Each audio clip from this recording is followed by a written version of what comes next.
ಈ ಮದುವೆ ಅನ್ನೋ ವಿಚಾರದಲ್ಲಿ, ಬಾಳ ಸಂಗಾತಿಯ ವಿಚಾರದಲ್ಲಿ ಅವಸರ ಮಾಡಬೇಡಿ ದಯವಿಟ್ಟು. ಹೇಗೋ ಒಂದು ಮದುವೆಯಾಗಿ ಬದುಕಿದ್ರಾಯಿತು, ಹೇಗೋ ನನ್ನ ಜೀವನ ನಡೆದು ಹೋಗುತ್ತೆ ಅಂತ ಹೇಳಿ ನೀವು ಏನಾದ್ರು ಮದುವೆ ಅನ್ನೋ ವಿಚಾರಕ್ಕೆ ಡಿಸಿಷನ್ ತಗೊಂಡು ನೆಕ್ಸ್ಟ್ ಮುಂದೆ ಪ್ರೊಸೀಡ್ ಮಾಡಿದ್ರೆ, ಮುಂದೆ ಹೋದರೆ ತುಂಬ ಕಷ್ಟಪಡಬೇಕಾಗತ್ತೆ ಲೈಫಲ್ಲಿ. ಎಲ್ಲದಕ್ಕಿಂತ ಹೆಚ್ಚಾಗಿ ಬದುಕ್ಬಿಡಿ, ಹೇಗೋ ಜೀವನ ಕಟ್ಕೊಳ್ತಾ ಹೋಗ್ತೀವಿ. ಆದರೆ ನೋಡಿ, ಒಂದು ಹೋಟ್ಲಿಗೆ ಹೋದರೆ ನಾವು ಒಂದು ತಿಂಡಿ ಅಂತ ಆರ್ಡರ್ ಮಾಡ್ತೀವಿ, ನಾವು ಟಿಫಿನ್ ಅಂತ ಹೇಳ್ತೀವಿ, ಬ್ರೇಕ್ಫಾಸ್ಟ್ ಅಂತ ಹೇಳ್ತೀವಿ, ನಾಷ್ಟ ಅಂತ ಹೇಳ್ತೀವಿ. ಅದನ್ನು ಚೂಸಿಯಾಗಿ ಸೆಲೆಕ್ಟ್ ಮಾಡ್ತೀವಿ. ಸುಮಾರು ವೆರೈಟಿ ಐಟಮ್ಸ್ ಇರುತ್ತೆ, ಯಾವುದೋ ಒಂದು ಸೆಲೆಕ್ಟ್ ಮಾಡ್ತೀವಿ. ಟೇಸ್ಟ್ ಇದೆಯಾ ಅದನ್ನು ಚೆಕ್ ಮಾಡ್ತೀವಿ, ಆರೋಗ್ಯಕ್ಕೆ ಒಳ್ಳೆಯದಾ ಅದನ್ನು ಚೆಕ್ ಮಾಡ್ತೀವಿ, ರೈಟ್. ಆ್ಯಂಡ್ ಇದನ್ನು ತಿಂದರೆ ನಮಗೆ ಗ್ಯಾಸ್ಟ್ರಿಕ್ ಆಗುತ್ತೋ ಆಗಲ್ವೋ, ಹೊಟ್ಟೆ ಸರಿ ಇರುತ್ತೆ, ಎಲ್ಲ ಥರ ಚೆಕ್ ಮಾಡ್ತೀವಿ, ರೈಟ್. ಜಸ್ಟ್ 1 hour ನಾವು ಆ ಹಸುವನ್ನು ನೀಗಿಸ್ಲಿಕ್ಕೋಸ್ಕರ ಬದುಕಿನ ಉದ್ದಕ್ಕೂ ನಮ್ಮ ಭಾವನೆಗಳನ್ನು ನೀಗಿಸ್ಬೇಕಲ್ಲ, ಆ ವಿಚಾರವಾಗಿ ಯಾವುದೇ ಕಾರಣಕ್ಕೆ ಯೋಚನೆ ಮಾಡ್ಲಿಕ್ಕೆ ಹೋಗೋದೇ ಇಲ್ಲ ನಾವು. ಇಟ್ ಮೀನ್ಸ್ ಏನು ಇದ್ರ ಅರ್ಥ ಅಂತ ಹೇಳಿದ್ರೆ, ನಮ್ಮ ಯೋಚನೆಗಳು ಏನಿದೆಯಲ್ಲ ಆ ಪ್ರಕಾರವಾಗಿ ಅವರ ಯೋಚನೆಗಳು ನಮ್ಮ ಬದುಕಿಗೆ ಸಪೋರ್ಟಿವ್ ಆಗಿದೆಯಾ, ಒಂದು ಸ್ವಲ್ಪ ಇದ್ರ ಬಗ್ಗೆ ಯೋಚನೆ ಮಾಡಬೇಕಾಗತ್ತೆ. ಇದನ್ನ ಹೇಗೆ ಸರ್ ಕಂಡುಹಿಡಿಯೋದು? ಮದುವೆ ಅಂದ ತಕ್ಷಣ ಅದಕ್ಕೆ ದೊಡ್ಡವರು ಒಂದು ಏನಂತ ಹೇಳಿದ್ರೆ, ಇಟ್ಸ್ ಲೈಕ್ ಫ್ರೆಂಡ್ಶಿಪ್ ಆಗಿ ಲವ್ ಆಗುತ್ತೆ, ಲವ್ ಆಗಿ ಮದುವೆ ಆಗುತ್ತೆ ಅನ್ನೋ ಒಂದು ವಿಚಾರ ಹೇಳಿದ್ದಾರೆ, ರೈಟ್. ಲವ್ ಆಗಿ ಫ್ರೆಂಡ್ಶಿಪ್ ಆಗೋದು ಭಾಳ ರೇರ್ ಅಂತ ಹೇಳ್ತಾರೆ ದೊಡ್ಡವರು. ಸೊ ಒಬ್ಬ ವ್ಯಕ್ತಿಯ ಹಾವಭಾವ, ಮಾತು ಅದೆಲ್ಲನೂ ಕೂಡ ನಮಗೆ ಗೊತ್ತಾಗೋದು ಅವರ ಯೋಚನೆಗಳ ಮುಖಾಂತರ ಲೈಕ್ ಹೊರಗಡೆ ಬೀಳ್ತಾ ಇರುತ್ತೆ. ಒಬ್ಬ ವ್ಯಕ್ತಿಯನ್ನು ನೋಡ್ತಿದ್ದ ಹಾಗೇನೆ, ಅವರೊಟ್ಟಿಗೆ ನಾವು ವ್ಯವಹಾರ ಮಾಡ್ತಿದ್ದ ಹಾಗೇನೆ, ಅವರೊಟ್ಟಿಗೆ ಡೈಲಿ ಓಡಾಡ್ತಿರ್ಬೇಕಾದ್ರೆ, ಫ್ರೆಂಡ್ಶಿಪ್ ಮಾಡಬೇಕಾದ್ರೆ ಗೊತ್ತಾಗುತ್ತೆ ಈ ವ್ಯಕ್ತಿ ಹೇಗಿದ್ದಾನೆ ಅಂಥೇಳಿ.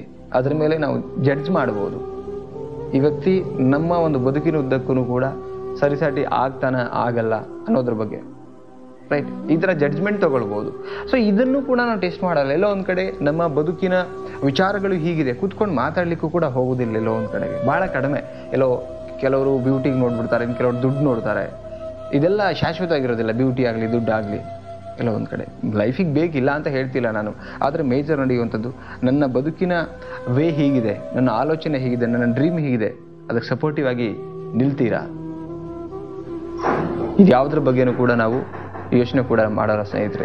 ಸೊ ಇದನ್ನು ಸ್ವಲ್ಪ ನಾವು ಯೋಚನೆ ಮಾಡಬೇಕಾಗತ್ತೆ. ನೋಡಿ, ಎಷ್ಟೋ ಲೈಫಲ್ಲಿ ಏನಂತ ಹೇಳಿದ್ರೆ, ಜಸ್ಟ್ ಒಂದು ಬ್ರೇಕ್ಫಾಸ್ಟಿಗೆ ನಾವು ಇಷ್ಟೆಲ್ಲ ಯೋಚನೆ ಮಾಡುವಂಥ ಒಂದು ಶರ್ಟ್ ತೊಗೊಳ್ಬೇಕಾದ್ರೆ ಈ ಕಲರ್ ಇಷ್ಟ ಆಗಬೇಕು, ಇದೇ ಸೈಜ್ ಬೇಕು, ಇದು ಬಾಳಿಕೆ ಬರುತ್ತಾ ಇಲ್ವಾ, ಎಲ್ಲ ಥರದಲ್ಲಿ ಯೋಚನೆ ಮಾಡ್ತೀವಿ. ಆದರೆ ಯಾವುದೇ ಕಾರಣಕ್ಕೂ ಕೂಡ ಬಾಳ ಸಂಗಾತಿ ವಿಚಾರದಲ್ಲಿ ಲೈಫ್ ಟೈಮ್ ಬದುಕಿರೋ ತನಕನೂ ಕೂಡ ಬದುಕಬೇಕಾಗಿರೋದ್ರಿಂದ ಆ ಹುಡುಗ ಸರಿ ಹೋಗ್ತಾನ, ಆ ಹುಡುಗಿ ಸರಿ ಹೋಗ್ತಾಳ, ಬದುಕು ಚೆನ್ನಾಗಿ ನಡೆಯುತ್ತಾ, ಒಂದೊತ್ತು ಉಪವಾಸ ಇದ್ರೂ ಪರವಾಗಿಲ್ಲ, ನಮ್ಮ ಯೋಚನೆಗಳಿಗೆ ಸರಿಯಾಗುವಂಥ ಹುಡುಗ ಹುಡುಗಿ ಇದನ್ನು ಯಾವುದೇ ಕಾರಣಕ್ಕೆ ಯೋಚನೆ ಮಾಡದೆ ಮದುವೆ ಆಗೋ ಒಂದು ಡಿಸಿಷನ್ ತಗೊಂಡ್ರೆ ಜೀವನ ಪೂರ್ತಿ ಒದ್ದಾಡಬೇಕಾಗತ್ತೆ.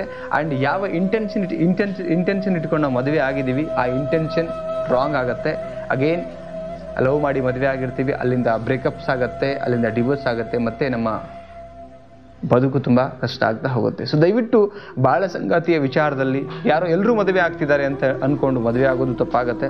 ಎಲ್ಲೋ ಒಂದು ಕಡೆ ನಮ್ಮ ಜೀವನ, ನಮ್ಮ ಡ್ರೀಮ್ಸ್, ನಮ್ಮ ಒಂದು ಪರ್ಸ್ನಲ್ ಥಾಟ್ಸ್ ಹೇಗಿರುತ್ತೆ, ಅದಕ್ಕೆ ಸಪೋರ್ಟಿವ್ ಆಗಿ ನಿಲ್ತಾರ, ಇದೆಲ್ಲನೂ ಕೂಡ ಯೋಚನೆ ಮಾಡಿ ನಾವು ಮದುವೆ ಆಗಬೇಕಾಗತ್ತೆ. ಸೊ ದಯವಿಟ್ಟು ಎಲ್ಲ ಯಂಗ್ಸ್ಟರ್ಸ್ಗಳಿಗೆ, ಮದುವೆ ಆಗೋವಂಥವ್ರಿಗೆ ಕಿವಿ ಮಾತೇನಂತ ಹೇಳಿದ್ರೆ, ದಯವಿಟ್ಟು ಅವಸರ ಮಾಡ್ದೇ ನಿಮ್ಮ ಬದುಕಿನ ಯೋಚನೆಗಳ ಜೊತೆ ಹೊಂದ್ಕೊಳ್ಳುವಂಥ ಹುಡುಗಿ ಹುಡುಗ ಇವ್ರು ಆಗ್ತಾರ, ಅದೆಲ್ಲ ತಿಳ್ಕೊಂಡು ಮದುವೆಯನ್ನು ಮಹತ್ತರವಾದ ಒಂದು ಸಾಧನೆ ಅಂತ ಹೇಳ್ಬೋದು, ಕೈ ಹಾಕಿ ಅಂತ ಹೇಳ್ದ ಈ ವಿಡಿಯೋ ಅನಿಸಿಕೆ ಬಗ್ಗೆ ದಯವಿಟ್ಟು ನಿಮ್ಮ ಅನಿಸಿಕೆಯನ್ನು ಕಮೆಂಟ್ ಸೆಕ್ಷನಲ್ಲಿ ಕಮೆಂಟ್ ಮಾಡಿ. ವಿಡಿಯೋ ಇಷ್ಟ ಆಗಿದ್ರೆ ನಿಮ್ಮ ಫ್ರೆಂಡ್ಸ್ಗಳಿಗೆ ಶೇರ್ ಮಾಡಿ, ಆ್ಯಂಡ್ ಸಣ್ಣದಾಗಿ ಲೈಕ್ ಮಾಡಿ.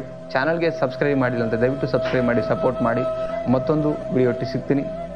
ನಮಸ್ತೆ.